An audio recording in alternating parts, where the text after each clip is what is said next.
Hello students, my name is Rohit Penuli and I am from ICT virtual classroom Dehradun. कैसे हैं आप सभी? मेरे ख्याल से बहुत अच्छे होंगे।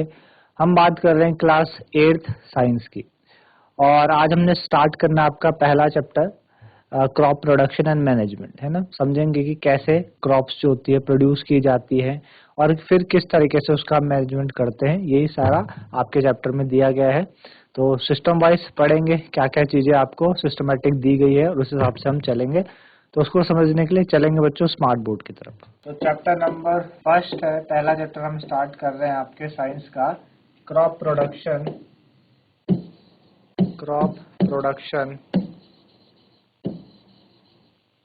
And management.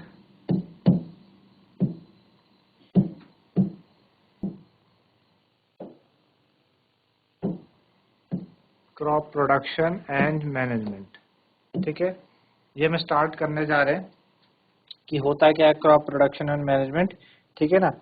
तो होता क्या है कि कभी आप अगर किसी विलेज वगैरह में गए, है ना, तो आपने देखा होगा कि जो फार्मर वगैरह हैं वो खुरपी का इस्तेमाल कर रहे थे, है ना। सिकल होता है, शॉवल, प्लग होता है, अपने फील्ड में इस्तेमाल करते हो, है ना। तो इन चीजों का क्यों इस्तेमाल करते हैं, इन चीजों का क्या रीजन है, इन चीजों का इस्तेमाल करने से। आपने अक्सर फार्मर्स को देखा होगा अपने खेतों में किस तरीके से वो क्या करते हैं, इन चीजों का इस्तेमाल करते हैं। जो आपने कभी देखा होगा कि सपोज आपके आसपास जो क्रॉप्स होती हैं, है ना, खेतों में, तो लोग क्या जाके वहाँ पे कभी कभी वहाँ पे क्या होता है कि गड़ाई करते हैं, है ना। मिट्टी की गड़ाई करते हैं, मिट्टी को पहले क्या करेंगे ऊपर की तरफ निकालेंगे, फिर उसको वहीं पे रखेंगे। तो इस तरीके से आपने अक्सर फार्मर्स को ये चीज करते हुए देखा होगा, ठीक है ना। तो हमने अभी तक क्या पढ़ा है, क्या सीखा है प्रीवियस क्लास में आपने, कि जितने भी ऑर्गेनिजम्स हैं उनको क्या चाहिए होता है, खाना चाहिए होता है ना। और प्लांट क्या है, अपना खाना खुद बनाते हैं। हम क्या है डिपेंड करते हैं इन प्लांट्स में, है ना, क्योंकि हम अपना खाना खुद नहीं बना पाते तो हम इन प्लांट्स पे डिपेंड करते हैं कि ये हमें अपना खाना दे, है ना। तो एनिमल्स में जैसे कि हम आगे अपना खाना नहीं बना के बल्कि हम इन पे डिपेंड होते हैं। लेकिन ये जो खाना है इन प्लांट्स में आता कैसे, किस तरीके से आता है ना। वो आपने पढ़ा है कि भाई फोटोसिंथेसिस की मदद से प्लांट्स क्या करते हैं, अपना खाना प्रिपेयर करते हैं। ये सारा आपने क्लास 7th में पढ़ा था, है ना। और हमें ये भी पता है कि हम जो खाना खाते हैं उसकी क्यों जरूरत है, हमें खाना ही पड़ता है। अगर हम खाना ना खाएं तो उससे क्या होगा। तो आपने पढ़ा है क्लास 7th में कि जितने भी आपके लिविंग ऑर्गेनिजम्स है उनको खाना इसलिए चाहिए होता है कि वो अपनी वेरियस जो उनकी बॉडी की वेरियस एक्टिविटीज है उनको कर पाए, जैसे डाइजेशन, है ना, रेस्पायरेशन, एक्सक्रीशन। तो इसके लिए हमें क्या चाहिए होता है, एनर्जी चाहिए होती है। आप देखते हैं कि हमारे हमारा जो पूरा बॉडी स्ट्रक्चर है उसमें कई तरह के क्या है, कई तरह की चीजें हो रही हैं, है ना। हम सांस ले रहे हैं, ठीक है ना, कई सारी चीजें हैं, ठीक है ना। और हमें एनर्जी चाहिए होती है खेलने के लिए, कूदने के लिए, पढ़ने के लिए, इधर उधर जाने के लिए। तो एनर्जी हमें कहाँ से आएगी, जब हम खाना खाएंगे। आपने क्लास 7th में रेस्पायरेशन इन ऑर्गेनिजम्स चैप्टर में पढ़ा था कि इस तरीके से होता है ना। तो इन सभी चीजों को ध्यान में रखते हुए जो फूड है ना, वो क्या है हमारे लिए बहुत ही इसेंशियल है, ठीक है ना। फूड क्या इसेंशियल है, तो in order to provide food for a large population हमेशा रेगुलर प्रोडक्शन की हमें जरूरत होती है, प्रॉपर मैनेजमेंट और डिस्ट्रीब्यूशन क्या है जरूरी है। तीन बातें, क्योंकि हमें क्या है खाना, हमें क्या चाहिए, जो फूड है वो क्या है हर इंडिविजुअल की क्या है नीड है। हमारी कंट्री में हर एक को क्या चाहिए, खाना चाहिए, है ना।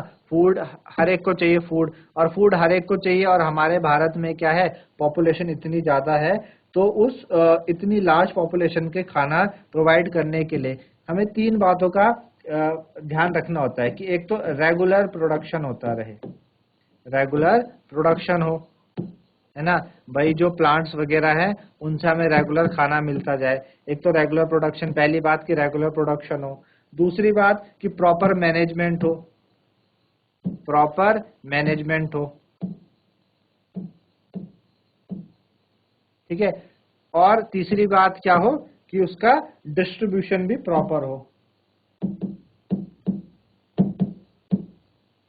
डिस्ट्रीब्यूशन भी क्या हो, प्रॉपर हो। अब प्रॉपर रेगुलर प्रोडक्शन का मतलब कि आपके पास जैसे पूरे हम एक साल में 12 महीने हैं, तो हमें क्या हो कि इन 12 महीने में हमारे पास प्रोडक्शन हो, चाहे वो गेहूं हो, चाहे वो खेत, चाहे वो आपके चावल हो, है ना। एक्चुअल में ये जो क्रॉप्स हैं इनका क्या रहता है, 6-6 महीनों का टेन्योर रहता है। आपने अक्सर देखा होगा कि 6 महीने गेहूं होते हैं, 6 महीने चावल होते हैं। लेकिन रेगुलर प्रोडक्शन की बात हम कर रहे हैं कि हाँ उस 6 महीने में आपके पास हो। तो ये ऐसा ना हो कि आपके पास 6 महीने में क्या हो, चावल आपने प्रोड्यूस करे और आगे आने वाले अगले 6 महीने में जब इसकी वापस से इसको प्रोड्यूस की बारी आएगी तो वहां पे क्या हो, वो प्रोड्यूस ना हो पाए। तो उससे क्या होगा, आगे जो चेन है उसमें डिसबैलेंस हो जाएगा। तो पहली बात कि रेगुलर प्रोडक्शन होता रहे क्रॉप्स का। दूसरा प्रॉपर मैनेजमेंट, प्रोडक्शन तो हो गया पर उसका मैनेजमेंट अच्छी तरीके से हो। ऐसे क्योंकि आप देखते हैं बड़े बड़े गोदामों में हम क्या करते हैं, इस अनाज को स्टोर करके रखते हैं, फिर जाके क्या होता है लोगों तक पहुंचता है। अब वहां पे जहाँ पे ये जिन गोदामों में आपने ये स्टोर किया हुआ है, तो वहां पे आपको बड़ा ध्यान रखना पड़ता है कि ये खराब ना हो, ये जो अनाज है खराब ना हो, है ना, गले ना सड़े ना, है ना, ठीक है ना। तो और उसको कुछ इंसेक्ट वगैरह उसमें अटैक ना करे। तो प्रॉपर मैनेजमेंट हो, एक अच्छा उसको स्टोरेज का जरूरत हो, ताकि जब नीड हो, है ना, लोगों के लिए टाइम टू टाइम, तो वो प्रॉपर तरीके से उन पे पहुंच जाए। तो प्रॉपर मैनेजमेंट। तीसरी बात डिस्ट्रीब्यूशन, है ना, डिस्ट्रीब्यूशन भी क्या हो, इक्वल डिस्ट्रीब्यूशन हो। ऐसा नहीं कि हमारे पास, हमारी कंट्री में अगर इतनी पॉपुलेशन है, हमने 20% लोगों को ही सारा अनाज दे दिया, बाकी जो 80% है उन्हें कहाँ से खाना मिलेगा, है ना। तो डिस्ट्रीब्यूशन भी क्या हो, प्रॉपर। तो तीन बातें इस लार्ज पॉपुलेशन को खाना पहुंचाने के लिए, तीन मेन बातें हमारे क्या चाहिए, बहुत ही इसेंशियल है, रेगुलर प्रोडक्शन, प्रॉपर मैनेजमेंट और डिस्ट्रीब्यूशन, ठीक है ना। तो इसके लिए सबसे पहली बात कि रेगुलर प्रोडक्शन, क्योंकि चैप्टर का नाम ही है क्रॉप प्रोडक्शन, पहले क्रॉप का प्रोडक्शन हो, देन उसके बाद फिर उसका मैनेजमेंट हो। तो हम दो भाग में इस चैप्टर को पढ़ेंगे। सबसे पहले हम बात करेंगे कि रेगुलर प्रोडक्शन कैसा होता रहो, कि प्रोडक्शन के लिए हमें क्या करना पड़ता है, क्या क्या चीजें हैं कि हम प्रोडक्शन के लिए क्या करते हैं, प्रोडक्शन के लिए अप्लाई करते हैं। तो उसमें जो सबसे पहली चीज है वो आती है एग्रीकल्चर प्रैक्टिस, है ना, एग्रीकल्चरल प्रैक्टिस।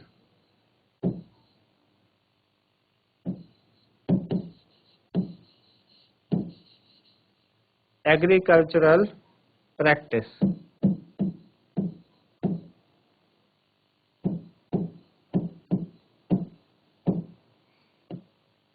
ठीक है, एग्रीकल्चर प्रैक्टिसेस। अब एग्रीकल्चर प्रैक्टिसेस क्या होती है कि अगर आप 10,000 साल पीछे जाए तो पीपल आपके क्या थे, उस टाइम नोमैडिक थे। वो क्या करते थे, अपने झुंड में इधर से उधर क्या करते थे, खाना और रहने के लिए इंतजाम करते थे, है ना। वो क्या करते थे, जो रॉ फ्रूट्स और वेजिटेबल्स हैं, कच्चे कच्चे जो आपके क्या हो गए, फल हो गए, सब्जियां होगी, उनको खाते थे वो, है ना। और वो क्या करते थे, एनिमल्स की हंटिंग करते थे खाने के लिए।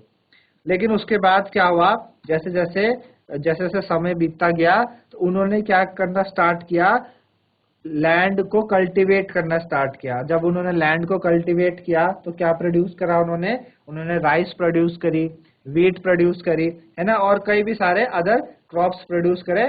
तो वहीं से क्या हुआ, एग्रीकल्चर का क्या हुआ, जन्म हुआ, है ना, ठीक है ना, एग्रीकल्चर का जन्म हो। तो हमारे पास एक वर्ड आया अभी, क्रॉप, है ना, हमने एक वर्ड अभी पढ़ा क्रॉप। ये क्रॉप क्या होता है, चैप्टर का नाम भी है क्रॉप प्रोडक्शन, है ना। तो जब प्लांट आपकी सेम काइंड के कल्टीवेट किए जाते हैं एक प्लेस पे, और वो भी लार्ज स्केल पे, तो उसे हम क्या कहते हैं, क्रॉप कहते हैं, है ना। बेसिकली क्रॉप किसको कहेंगे हम, when plant of the same kind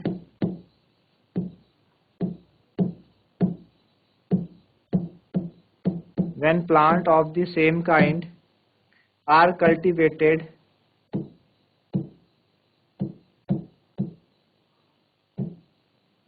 plant of the same kind are cultivated at one place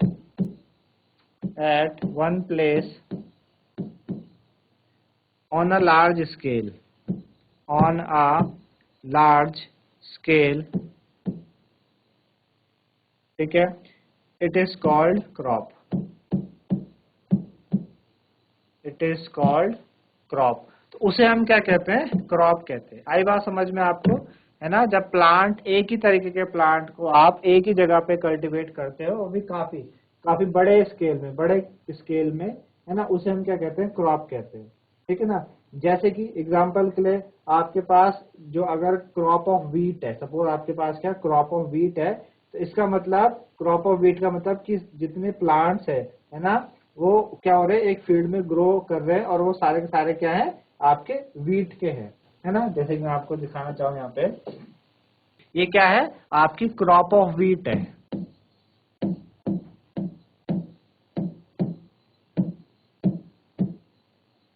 ठीक है, क्या है बच्चों, ये क्रॉप ऑफ व्हीट है ना, ये क्या है, क्रॉप ऑफ व्हीट है। तो हम यहाँ पे क्या कर रहे हैं, हमने क्या कहा था कि क्रॉप ऑफ व्हीट का मतलब कि जितने भी प्लांट है grown in a field are that of wheat. तो आप देख पा रहे हो, इसे हम क्या कहते हैं, क्रॉप कहते हैं, है ना। तो क्रॉप का मतलब हमने पढ़ा था कि जब एक ही तरीके के प्लांट एक ही जगह पे और भी लार्ज स्केल में उगाए जाएं, है ना, ग्रो किए जाएं, तो उसे हम क्रॉप कहते हैं। जैसे आप देख पा रहे हो, ये वीट का जो खेत है, यहाँ पे हमने वीट की क्रॉप्स हो रही है, और आप देख सकते हैं कि दूर दूर तक आपको क्या दिख पा रहा है, क्रॉप्स दिख पा रहे हैं, है ना। तो इसे हम क्या कहते हैं, क्रॉप ऑफ व्हीट कहते हैं। आई बात समझ में, है ना। तो आपको पता है कि जैसे कि अलग अलग तरह की क्रॉप्स हमारे पास होती है, जैसे सीरियल्स होती है, वेजिटेबल्स हैं, फ्रूट्स हैं, है ना। और ये कैसे, इनको कैसे क्लासिफाई की जाती है, इनको क्लासिफाई की जाती है कि किस सीजन में, है ना, किस मौसम में क्या करे, ग्रो करती है।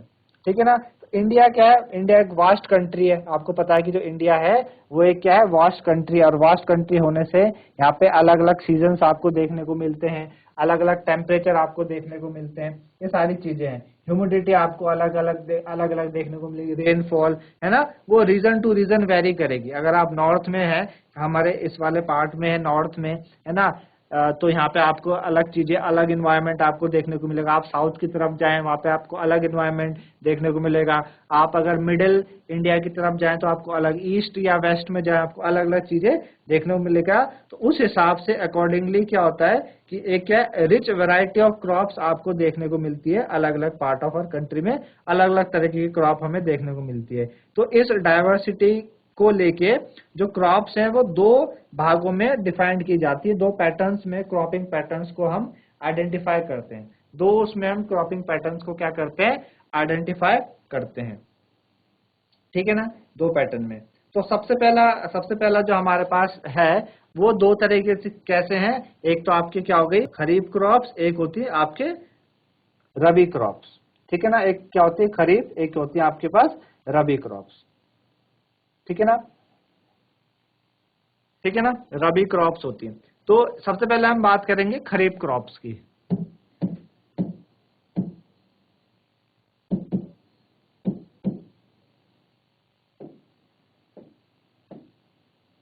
है ना, सबसे पहले हम बात करेंगे आपकी खरीफ क्रॉप्स की। ठीक है ना, तो खरीफ क्रॉप्स क्या होती हैं, ऐसी क्रॉप्स जो कि आपकी रेनी सीजन में होती है। जो खरीफ क्रॉप्स होंगी वो कब होती हैं, रेनी सीजन में, बारिश के मौसम के आसपास हम क्या करते हैं इनको, खरीफ क्रॉप्स को क्या करते हैं, बारिश के आसपास हम क्या करते हैं इनको, हम इन्हें ग्रो करवाते हैं, है ना, बारिश के आसपास रेनी सीजन में इन्हें हम खरीफ क्रॉप बोलते हैं। तो रेनी सीजन जो इंडिया में होता है जनरली जून से सितंबर के बीच का जो मंथ है, जून टू सितंबर, है ना, जून से सितंबर तक का महीना, तो उसमें तो कौन कौन से आप देख पा रहे हैं, ये सारी की सारी क्या आपके पास खरीफ क्रॉप्स है। आप देख रहे हैं जैसे राइस है आपके पास, है ना, राइस हो गया आपके पास, कॉर्न है, ठीक है ना, सोयाबीन हो गया आपके पास, शुगर केन है, ठीक है ना, ग्राउंड नट है, मूंगफली और कॉटन है। ये सारे के सारे क्या है आपके पास खरीफ क्रॉप्स है। तो ये खरीफ क्रॉप्स कब होती हैं आपके पास, ये खरीफ क्रॉप्स होती है रेनी सीजन में। इनको जून से सितंबर के बीच में क्या किया जाता है, इनको जनरली इस उसमें होती है। आई बात समझ में, तो इन्हें हम खरीफ क्रॉप्स बोलते हैं। The crops which are sown in the rainy season, जिन्हें रेनी सीजन के टाइम पे बोया जाता है, उन्हें हम क्या कहते हैं, खरीफ क्रॉप्स कहते हैं। तो बात आपको समझ में आई होगी कि खरीफ क्रॉप्स एक्चुअल में है क्या, है ना। These are the examples of kharif crops. ठीक है ना, चलिए। तो पहला हमने बात करा कि डिफरेंट इतने सारी वैरायटी हमारे भारत में होने पे, और वैरायटी क्यों, क्योंकि अलग अलग टेम्परेचर, अलग अलग रेनफॉल, ह्यूमिडिटी, इन्वायरमेंट अलग अलग होने से पूरे देश में क्या होता है, इतनी वैरायटीज हमारे पास है। तो दो भाग में, पहला खरीफ और दूसरा हमारे पास क्या है, रबी क्रॉप्स। रबी क्रॉप्स, ठीक है। तो रबी क्रॉप्स क्या होती हैं, वो क्रॉप्स जो आपकी विंटर के सीजन में बोई जाती हैं, है ना। रबी क्रॉप्स क्या होती हैं, जो विंटर के सीजन में बोई जाती है।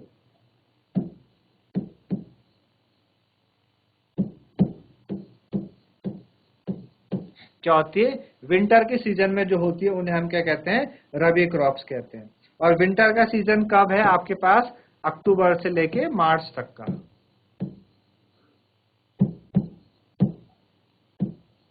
है ना। अक्टूबर, लेट अक्टूबर से क्या होने लगता है, आपके पास जो विंटर है वो स्टार्ट हो जाता है और हार्डली वो मार्च तक रहता है, ठीक है ना। तो अक्टूबर से मार्च तक का जो सीजन है विंटर, उसे हम विंटर सीजन कहते हैं। और उस टाइप पे हम ये क्रॉप्स को ग्रो करते हैं, इन्हें हम रबी क्रॉप्स कहते हैं। जैसे कि आपके पास वीट हो गया, है ना, वीट आपके पास क्या है, रबी क्रॉप्स है। आपने देखा होगा कि अक्टूबर से मार्च तक ये होता है। और आजकल ये जो अप्रैल और मई, आजकल आप देख पा रहे होंगे इस वाले सीजन में आप क्या कर रहे हैं, गेहूं को क्या कर रहे हैं, गेहूं को काट रहे होंगे। आजकल आप अपने आसपास देख रहे होंगे, हम आजकल क्या हो, गेहूं की कटाई होती है। तो ये वाला सीजन है कि भाई अक्टूबर के आसपास हम क्या कर देते हैं, जो रबी क्रॉप्स है उनको हम ग्रो कर देते हैं और धीरे धीरे अभी 6 महीने में वो पक के तैयार हो जाते हैं हमारे पास। और अप्रैल मई जून के आसपास, अप्रैल मई, हार्डली अप्रैल मई में हम क्या करते हैं, उनको काट के उनको तैयार कर लेते हैं, है ना। तो वीट हो गया आपके पास, जैसे कि ओट्स है, ओट हो गया आपके पास, है ना। आपके पास चिकपी है, मस्टर्ड हो गया आपके पास, ठीक है ना। मस्टर्ड हो गया, मस्टर्ड के अलावा आपके पास, ठीक है ना, ये सारी की सारी क्या आपके पास, ये क्या है, आपकी रबी क्रॉप्स है। तो मेरे ख्याल से आप लोगों को समझ में आ गई। तो इनके अलावा खरीफ और रबी के अलावा पल्सेस और वेजिटेबल, है ना, ये भी क्या होती हैं, समर में आपकी ग्रो करती है अलग अलग प्लेस में। इनके अलावा बिसाइड दिस, ठीक है ना, pulses and vegetable are grown during summer at many places, ठीक है ना। तो बात समझ में आई होगी आपको कि एक्चुअल में रबी क्रॉप्स क्या होती हैं और खरीफ क्रॉप्स क्या होती हैं, ठीक है ना। चलिए तो आगे बढ़ा जाए, आगे बढ़ते हैं। और आगे हमारे पास अब है कि जो बेसिक प्रैक्टिस है क्रॉप प्रोडक्शन की, है ना। क्रॉप प्रोडक्शन की क्या है, basic practice of crop production.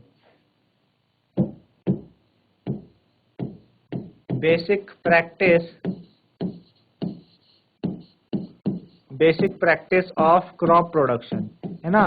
भाई आपने देख तो लिया कि क्रॉप्स कितने तरीके की हैं, रबी है, खरीफ है, लेकिन उनको प्रोड्यूस करने की जो प्रैक्टिस है, किस तरीके से उनको प्रोड्यूस किया जाता है, उसके बारे में हम जानेंगे। तो basic practice of crop production की, ठीक है ना।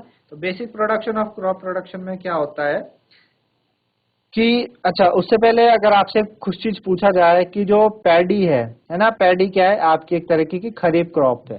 पैडी क्या है, एक तरीके की खरीफ क्रॉप्स है। तो पैडी को आपका विंटर सीजन में क्यों ग्रो किया था, आपने देखा भी खरीफ क्रॉप्स को विंटर सीजन में ग्रो करते हैं। तो पैडी को हम विंटर सीजन में ही क्यों ग्रो करते हैं, है ना। तो पैडी क्या करता है, पैडी को क्या चाहिए, लॉट ऑफ वाटर चाहिए, बहुत पानी चाहिए इसको, है ना। पैडी को क्या चाहिए होता है, बहुत सारा पानी चाहिए होता है ना। तो इस वजह से ये आपकी इस तरीके से की जाती है। आई बात समझ में।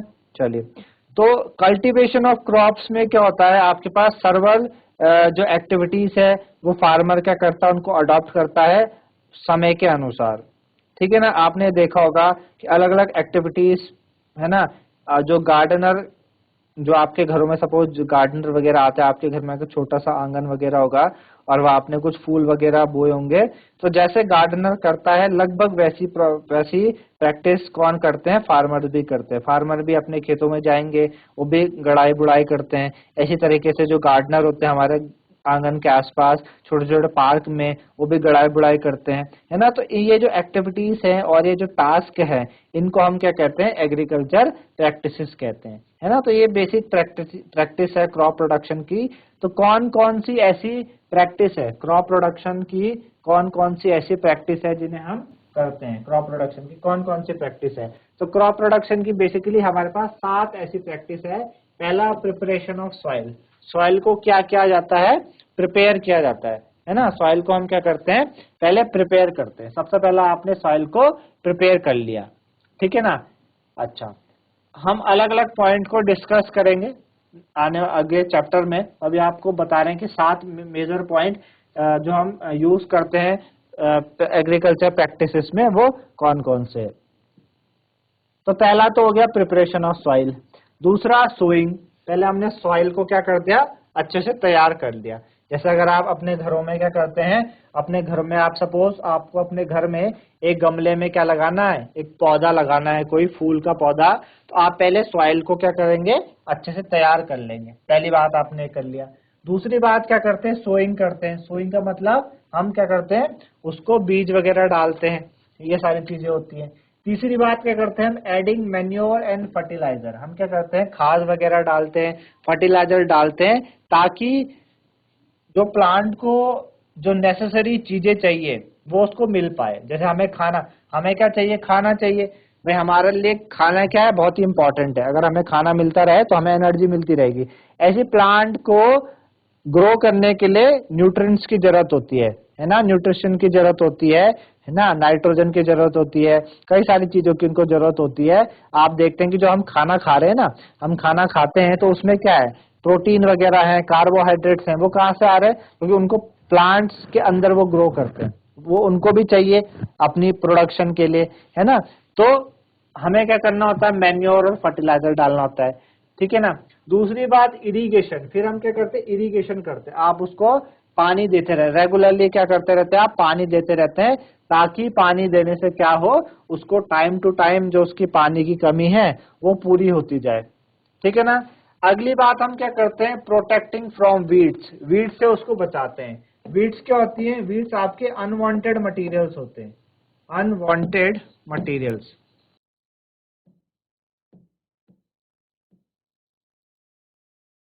Unwanted materials grown between the crops, ठीक है ना। ये क्या होते हैं, अनवांटेड मटेरियल्स होते हैं जो क्रॉप्स के बीच में क्या हो जाते हैं, ग्रो कर जाते हैं, है ना।